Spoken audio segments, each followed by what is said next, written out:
Sometimes we have to ask ourselves, what's using my life?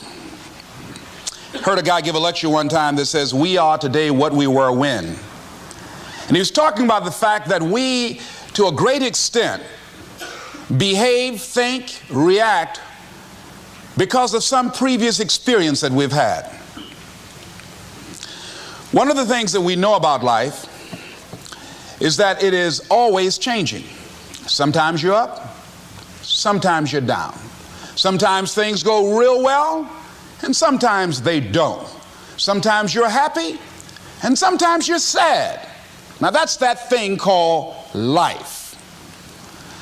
And when we begin to understand and know that, accepting that reality that we will never ever have things just on an even keel all the time, that you're going to have some ups and you're going to have some downs, but during those down moments, that's where the growth takes place. That's where the work is. See, anybody can feel good when they have their health, their bills are paid, they have happy relationships, the children are acting normal, business is successful. Anybody could be positive then. Anybody can have a larger vision then. Anybody can have faith under those kinds of circumstances. Am I correct? Yes. See, but the real challenge of growth, mentally, emotionally, and spiritually, comes when you get knocked down. Somebody said that adversity introduces a man to himself or a woman. How you handle it, that's where the growth takes place. When I was facing some challenges, I had a guy say something to me, and I suggest this is one of the first things that you want to do when you're facing a challenge. You want to get unstuck. Evaluate where you are. Look at it. Assess yourself. Assess yourself and assess the situation. What brought you there? What role did you play? Earl Nightingale had a saying I like. He said, all of us are self-made, but only the successful will admit it.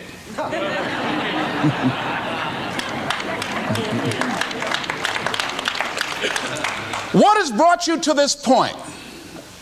What did you learn from it? Are you learning anything, or are you doing it over and over and over again? Somebody said that insanity is doing the same thing in the same way, expecting a different outcome.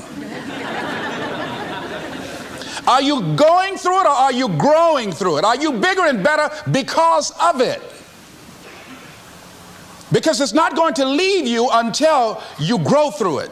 I was going through a major challenge in my life that was wearing me out, that was using me. And one of my students told me in a class that I was teaching, Lessons in Truth, she said, Les, until you handle it with grace, it will stay in your face. And it stayed there a long time. The challenges of life. How do we get stuck? A friend of mine went through a divorce. My best friend. He had a wife that did not love him as much as he loved her. It was his first real true love. He was a very religious man. Did not believe in divorce. He made a mistake. And he paid for his mistake with a lot of pain, a lot of tears. And there came to a point where he knew he should have gotten a divorce. But he was stuck. He was stuck in something called revenge. He said, she's made me so miserable, I'm going to pay her back. He was stuck. And he stayed in there longer than he should have because it began to attack him. It began to affect him psychologically. And as a result of that, when he eventually did get a divorce, he took that same attitude to other relationships, looking for something to go wrong. He was burned so badly, he did not want to risk pain again. He was going in relationships trying to avoid pain. When it became too close, he would do something to make sure the relationship did not work. He would always try and find something wrong with the person because there are no perfect people. So if you look for it, you can find it. He was stuck in revenge. Another friend of mine, working on a job, loved the company very much, expected to retire there, And one day they called him in the office, asked him for his badge and identification, called the security man up, walked into his desk, told him he was fired and he had to leave then. He was devastated. And if you came anywhere near him, he will tell you his story, as we all have stories. Even when he got a job, he went on the job telling anybody who would listen how they fired him unjustly. And he always ended with, "It wasn't fair." Life isn't fair. Life just is. It's not fair that birds eat worms, and they do. So we can't even deal with what's fair. But he's stuck in the fact that it's not fair. I don't deserve that. They were wrong. I used to be a state legislator in Columbus, Ohio.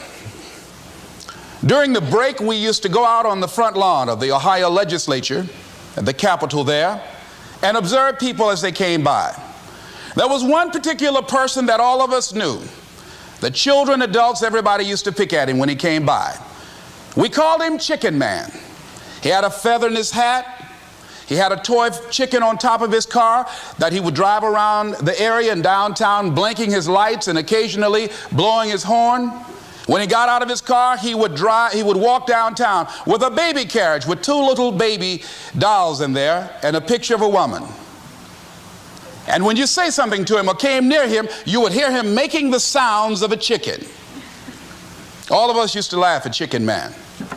We didn't know Chicken Man's story. Chicken Man woke up one morning around 3 a.m. and his house was on fire. He panicked and he got out of the window and left quickly, only to get outside to hear his children and his wife screaming for help. He ran back to the door to go in to save them, and the flames were too hot, too awesome.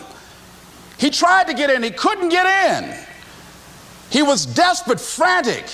Pretty soon the cries stopped. They perished in the fire. His brother-in-law came, found out that his sister had died and his nieces in the fire, grabbed Chicken Man and started beating him. "You chicken, why did you save my sister? You're a chicken, you're a chicken." When the people pulled him off Chicken Man, they picked him up and said, "Are you all right?" And Chicken Man looked at him and he started making the sounds of a chicken. He never ever overcame that tragedy. He was stuck from that experience. None of us knew why Chicken Man went around with this picture and these little dolls. I remember when I was stuck in anger for a long time, when I made a commitment to my adopted mother that I was going to purchase her a home. I'll never forget the experience of working real hard to get the money for the down payment. Someone had told me of a beautiful home in an exclusive area of Miami. Went to see it, took my mother there, and she said, "Yes, I want it." It was on the water. We went to the closing. My attorney said, "Les, have you had a title search?" I said, "What's a title search?" "Well, we just take a couple of days to check it out and make sure there are no liens against the property that you might have to pay if you buy this home." The guy who was there selling me the house, he said, "Listen," he said, "the only reason that I'm selling you this house and selling it at a loss is because I admire the fact that you want to purchase this house for your mother. I have another guy who will give me substantially more money, but I like you. And I've got to get back to Philadelphia. Now, if we cannot consummate this deal now, then the deal is off."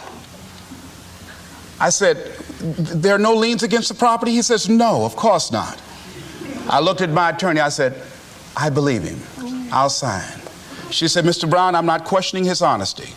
She said, "But business is business." I signed that contract. And we had a big celebration. Everybody in the neighborhood was talking about Leslie coming home, one of the twins that Mamie adopted, to buy her a home. Child, isn't that nice? God is going to bless him. A few weeks later, I received a letter, a registered letter, indicating that the house was going up for sheriff's sale on the courthouse steps.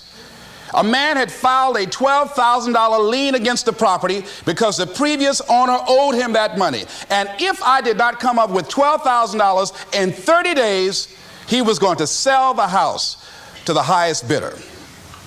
I called this man and said, "Mister, My name is Les Brown. I purchased this house. I had nothing to do with your prior bill. He said, that's not my problem. He said, you should have had a title search. I said, can you give me time? I said, my mother is an older lady. She has a bad heart. And I said, please. I said, if you just give me the time, I don't know how I'm going to do it with the house note and everything else, but I think I can pay you at least $2,000 a month, and within 6 months, somehow I will pay you your money. He said, no, I want it all in 30 days or you get out. I did everything I could, racked my mind thinking about how I could get $12,000, because I took everything I could to get the money just for the down payment and the closing. I finally had to face the reality that I wasn't going to be able to do it. I was up around 2 o'clock in the morning, walking back and forth, thinking, how was I going to tell my mother this? My children were there in the room sleeping all night long. I agonized over this. I lost over 23 pounds. Pretty soon I went in the room where my mother was sleeping, and I said, Mama, I got down on my knees by the bed. I said, Mama, I got to talk to you. And she said, what's wrong? I said, Mama, I said, we got to get out the house. I said, in my haste to buy the house, I made a mistake. She said, that's all right, baby. I didn't like this house anyhow.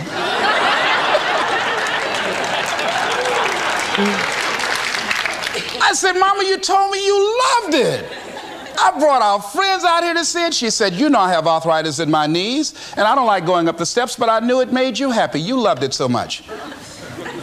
I said, Mom, I've lost 23 pounds agonizing over this. Well, we had to pack up and go back to the old house down the street from Northwestern High School in Liberty City. All those neighbors who came out and saw us leave, those neighbors were there as we were coming back. We went in the house, the roaches were playing cards, saying, come on in and take a hand. I was wiped out. I was embarrassed and humiliated. Words cannot encompass the symbolism of what I felt. I remember when I was unloading the furniture and I began to cry. My sister came by.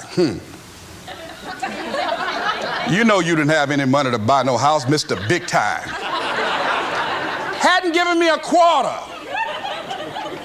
You know Mama got a bad heart. Now y'all back where you belong. As I was crying and my head down, taking furniture in, my mama said, hold your head up. I said, Mama, I just feel so bad about this, Mama. She said, hold your head up and dry your tears. You have nothing to be ashamed of. And I did, as we unloaded that furniture in that house. For several weeks, I was numb. I was immobilized with anger. If I had seen that guy, I was thinking about flying to Philadelphia. I had all kind of dreams about him.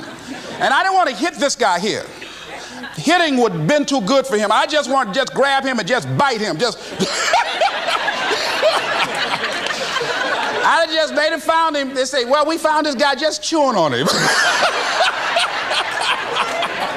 Beating would have been too good for him. I'd have just bit him every time he... I'd have been like a Doberman Pinscher. Yeah? God would have said, I thought I made everything, but I don't know where this came from. I was reading a book on forgiveness. And they had a line in there that says, forgive and grow. I had to let that luggage go. You see, your mind is, you know, when you go into a service station to get gas, you don't go in there and just start pumping. When you push the lever up, it clears the previous bill. By the same token, if you want to begin to move, you've got to clear your mind of all the unnecessary luggage and baggage that's weighing us down. I couldn't move. I couldn't think about what am I going to do to get out of this situation, because I was so concerned about what happened and what he did to me and how bad it was. I was so stuck in that I couldn't even focus on what I should have done. Feeling sorry for myself and angry, and none of that was taking me anywhere. So pretty soon I learned through effort, made a conscious, deliberate, determined effort. I had to let it go. I had to forgive it. Let it go and begin to focus on developing myself. And I say to you, you're going to have people to do things to you. Things are going to happen to you. And the most important thing to do is to harness your will and let it go and move so you can grow, so you can get on with your life. It doesn't matter about what happens to you. What matters is, what are you going to do about it? Amen. What are you going to do now, Les? Huh? How long are you going to tell everybody at the bus stop and anybody who would stand and listen to you? How long are you going to repeat the same thing over and over and over and over and over again?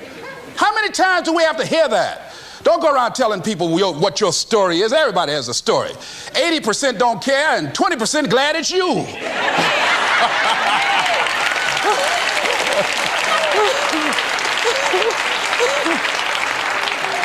They say, I'm glad that didn't happen to me. Sometimes you think you got some problem. You hear somebody else's problem, and if their problem is real bad, it makes you feel good. Am I right? All right. So I had to let that go. All of us got stories to tell.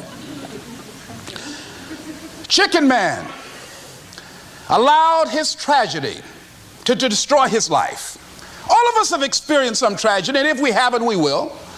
And you can either let it destroy your life or you can build upon it. You can permit it to let it hold you down, or you can decide, I'm not going to let that happen to me. I'm bigger than this. Make a declaration to yourself. Declare all out war that you're going to get out of this rut. I don't care how good you are. I don't care how talented you are. I don't care how much you work on yourself. There are some times when things aren't going to go right. They just are not going to go right. There are times when anything that can happen will happen. Murphy's Law will be knocking at your door. Why? I don't know why. That's called life. And you have to deal with it. Sometimes your life will be in a slump, just like sports. Some of the best shooters can't hit baskets different times in games. They get in a slump. Do they sit on the sideline and say, I just didn't hit a basket today? No, they continue to execute. I suggest to you that if you are facing a challenge, don't stop. Stay busy. Work your plan. Continue to do those things that you know that work for you after you have evaluated yourself in the situation. Continue to move. Stay busy, stay busy, stay busy. Repeat after me. Help somebody. And help yourself.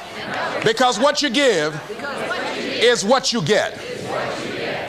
Find somebody that you can help so you can forget about you for a moment. See, sometimes the best thing to do is to be. Sometimes you have to just back up and go within yourself. A bow and arrow, you can't take a bow and just push it out an arrow. You just can't push the arrow out.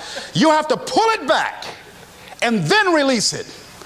Sometimes you have to back up and go within and pray and meditate and recharge your batteries. Go away, clear your head, and then come back and look at it from a different vantage point. Don't operate while you are under the spell or the effect of what's going on.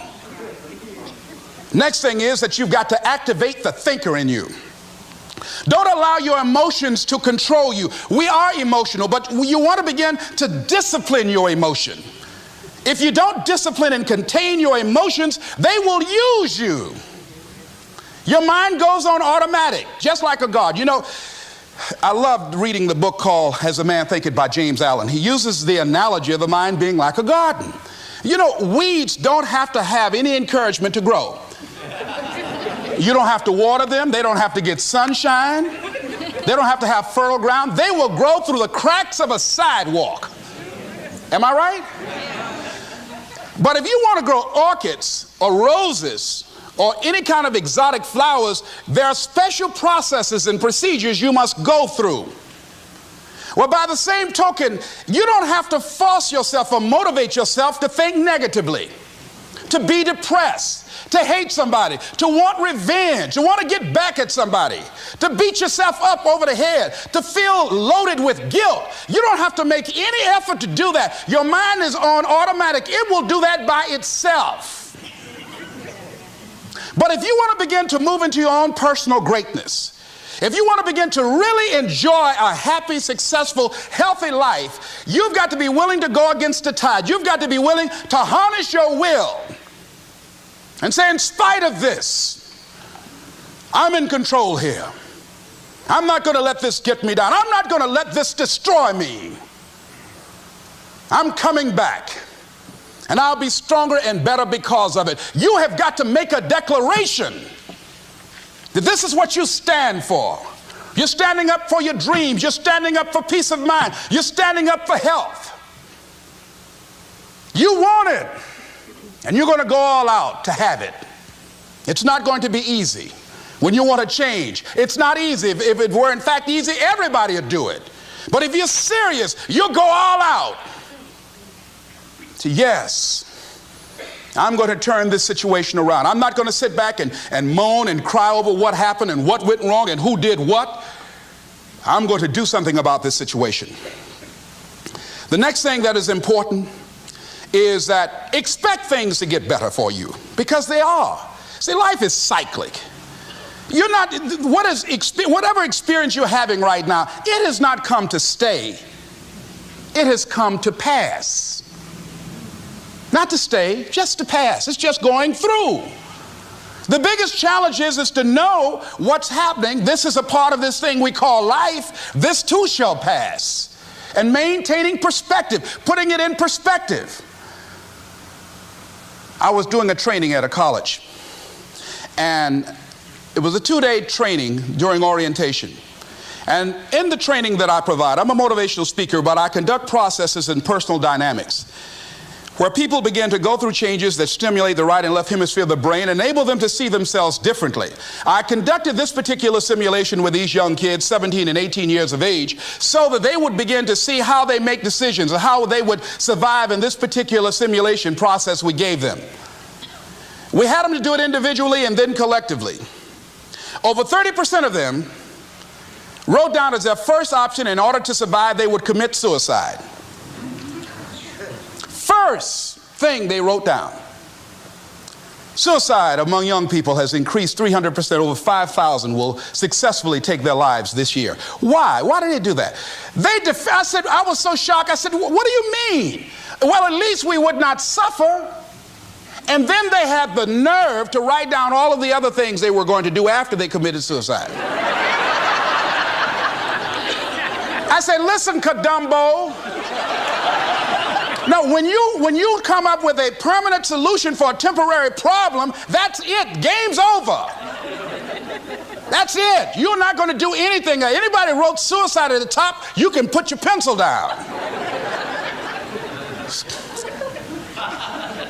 See, a lot of us, because of our limited vision of ourselves, a lot of us who begin to focus on problems and enable them to overwhelm us, we begin to think that we have no options. We begin to believe that there's no way out. Repeat after me, there's always a way. Where there's a will, there's a way. Shake somebody's hand on your right and left and say, I'm unstoppable.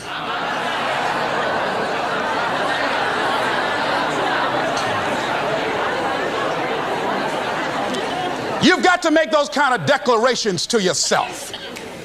I'm unstoppable. This will not get me down. And if I get knocked down, I'm going to be like Leo Pascal. You said you're going to have some low moments in life, but when you do, you will have high lows when you work on yourself. What are some of those things that you can do during this period of time?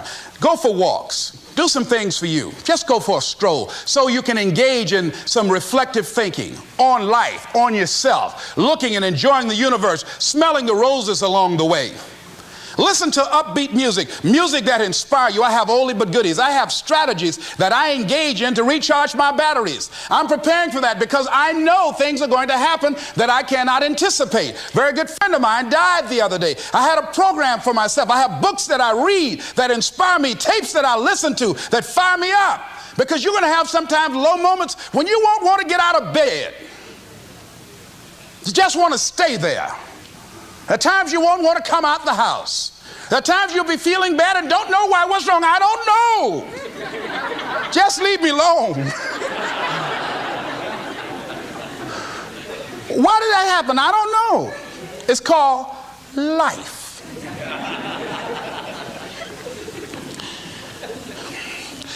The other thing is, take full responsibility for your life. Accept where you are and the responsibility that you're going to take yourself where you want to go. Someone said we have two primary choices in life. We can either accept conditions as they exist, or we can take the responsibility to change them. See, a lot of people want to exempt themselves from taking responsibility. All they want to do is talk about the problem. Every time you see them, they'll tell you their story over and over and over and over again.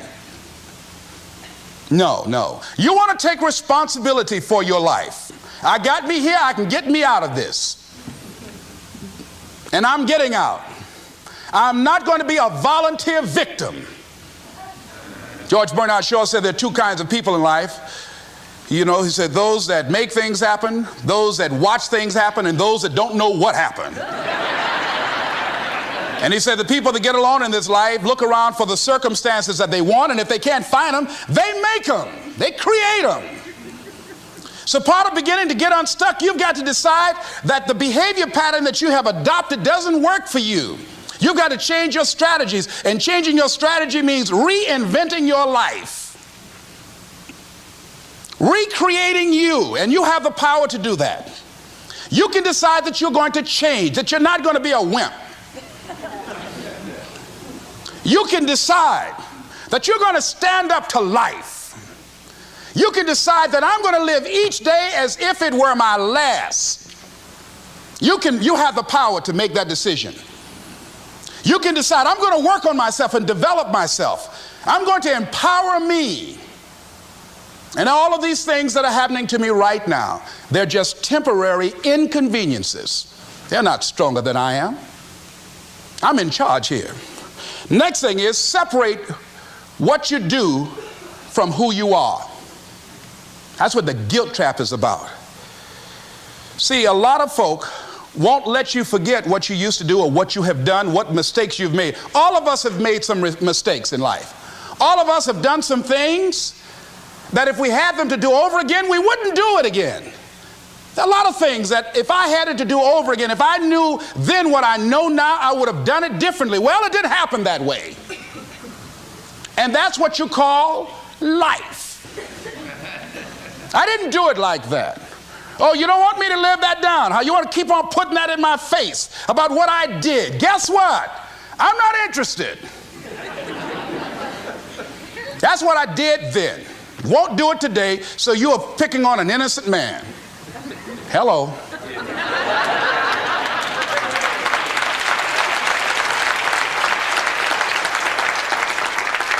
So as you're in the process of reinventing your life, write a description of the kind of person that you want to be. What are the things that you must overcome? What qualities about your personality you know that you're going to have to change because those particular characteristics are liabilities to you? What are your assets? What are your strong points? Look at and evaluating yourself to make that determination. Other thing is that in order to get out of a rut, we need some coaching. Find some trusted critics. People that you know care about you and love you. So there's some things that keeps us from growing and getting out of ruts. Number one, we identify with feedback. We take it personal when someone wants to give us some feedback on where we are falling short and tell us about our blind spots. We want to have everything being positive about us. We're not perfect. It hurts. I have a friend who's a trusted critic. I don't like him, but I love him. He doesn't tell me the things I want to hear. He tells me what I need to hear so I can grow. It hurts. It hurts when he put me on the hot seat. I can't stand it. But that's the only way that I can grow. And I'm glad that he loves me enough to risk our friendship to tell me what I need to hear, not what I want to hear. Get a support group, somebody that you can talk to. People who perhaps might have a similar problem. Support groups are very powerful, that you can share some of the challenges that you're going through, and it might be a situation where one person can give you an idea of how they handle that situation and create an opening for you. Begin to stimulate some possibilities in your mind on how you can resolve the problem. We can't grow by ourselves. As I mentioned before, we grow from people and projects. The other thing is about life, when things happen to you, when you permit things to use you, you can't change the past, but you can interpret. You can reinterpret how you see it. For years, I was going around with a heavy load on my shoulders, feeling bad because I was adopted, doing interviews for adoption agencies and foster homes. And I was on television once, and I told these people in this particular interview that I was given away, my twin brother and I, when we were 6 weeks of age. A friend of mine, fortunately, was listening to the program. And she said, Les, I'd like to have lunch with you. And so I went over to see her. She said, when a woman carries a baby for 9 months, feeling that life movement in her, it's automatic and natural for her to learn to love that baby, to expect it to come here when she bears the pain to bring it into the world. Your mother, Mamie Brown, when she came in to adopt you guys, she didn't go through that process. She looked at whoever your biological mother was and said, I'll take him. You weren't given away less. You were chosen with love.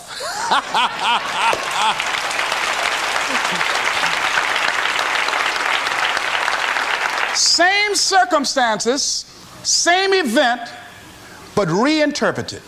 An interpretation that empowers me. Am I making sense to you? Yeah. So when you begin to look at your past, give an interpretation that empowers you. That's where I used to be. That's not where I am now. I'm growing. Now I want you to think about, in your mind right now, think about some particular event or act in your life that you feel very bad about, that you really regret that took place. If you had to do over again, you would do it differently. With that there, I want you to see yourself in your mind's eye and say to yourself, I love myself unconditionally, and I forgive myself. If I knew better, I would have done better. I want you to think about somebody that caused you some pain, caused you some disappointment, somebody that you don't like. Let me tell you something about the mind, how it uses you. I'll tell you something super stupid that I used to do. Do you know for years I hated my mother and my father, whoever they were, because they gave me away, as I thought at that point in time? And guess what? I didn't have any faces for the hatred because I never saw either one of them. And I said, I hate them for that. And then once I forgave them and said, it's okay, had they not given me away, I would have never been blessed to have the mother that I have, who to me is the greatest mother in the world. So the universe unfolds as it should.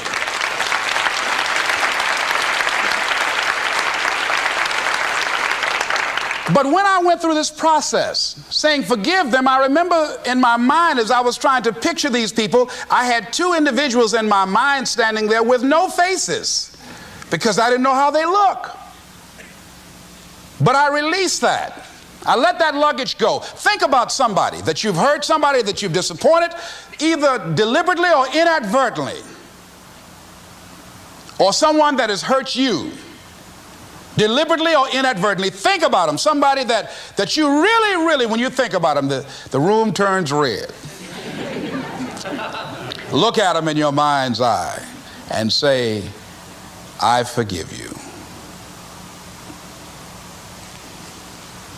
I forgive you unconditionally.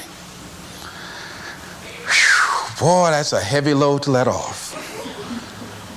When I thought about that guy, I said, wait a minute, I can't now. No, you don't know what this guy did. This was my mama. You don't know what we went through. My student said, Les, forgive. Let it go. If you want to be forgiven, you better forgive somebody. None of us are perfect. All of us have made some mistakes. And it wasn't easy. It's not easy forgiving, am I right? It's hard. See, everybody won't forgive. They say, I forgive, but I don't forget now.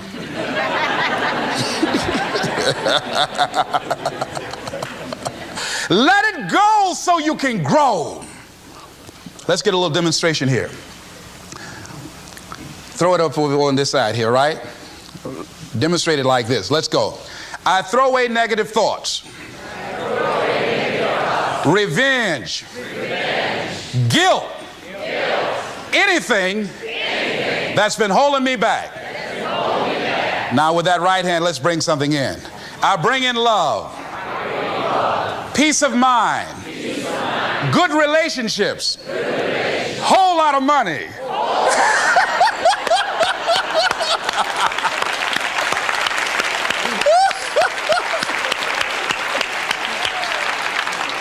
I don't know why people raise their voices when we say a whole lot of money. I mean, they get serious too, you know what I mean? And usually people don't use one hand, they use two hands. And try to borrow somebody else's hand, you know?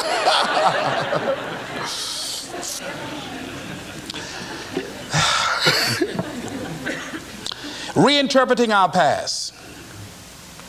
Understanding and knowing that we can move from where we are. That we can begin to design the kind of life that empowers us, that gives us happiness, that enable us to be on top of who we are. Knowing that as we begin to explore new horizons and new vistas in life, that as we begin to focus on developing ourselves, as we begin to elevate ourselves and not to follow the crowd, activating the thinker in us and disciplining and putting on hold the emotional part of ourselves. It's not easy, but through practice and practice and practice, practice makes what? Absolutely not. Dismantle that belief system. Practice makes improvement. You can always better your best. You can always go beyond anything that you have ever done. You'll never hit a state of perfection. You're always bigger than what you do. And so all you're looking for are new breakthroughs through practice and practice and practice. You'll get better and better and better. And there's still some things that will happen to you that will catch you on the blind side that you did not anticipate. You'll get knocked down, but you won't be knocked out.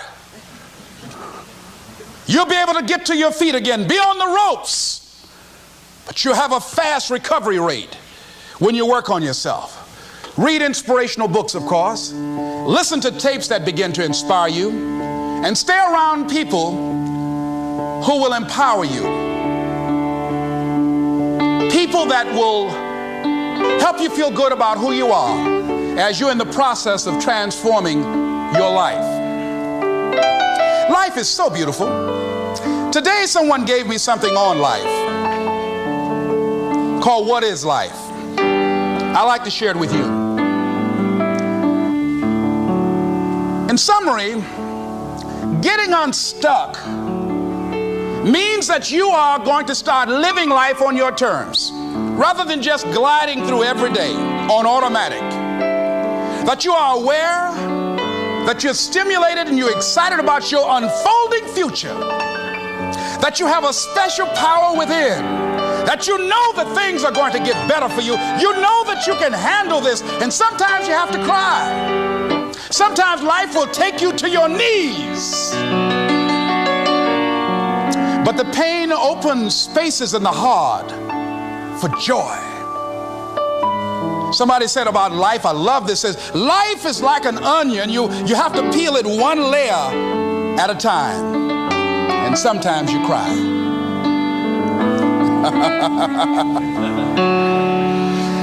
This author said about life, life is a challenge. Meet it. Life is a gift. Accept it. Life is an adventure. Dare it. Life is a sorrow. Overcome it. Life is a tragedy. Face it. Life is a duty. Perform it. Life is a game. Play it. Life is a mystery. Unfold it. Life is a song. Sing it. Life is an opportunity. Take it. Life is a journey. Complete it. Life is a promise. Fulfill it. Life is a beauty. Praise it. Life is a struggle. Fight it. Life is a goal. Achieve it. Life is a puzzle. Solve it. Isn't that beautiful? I love that.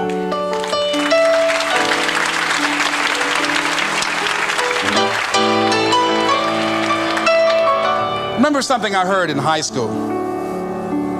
It's called, I met a man today. At first I said he's Irish, for he has an Irish way.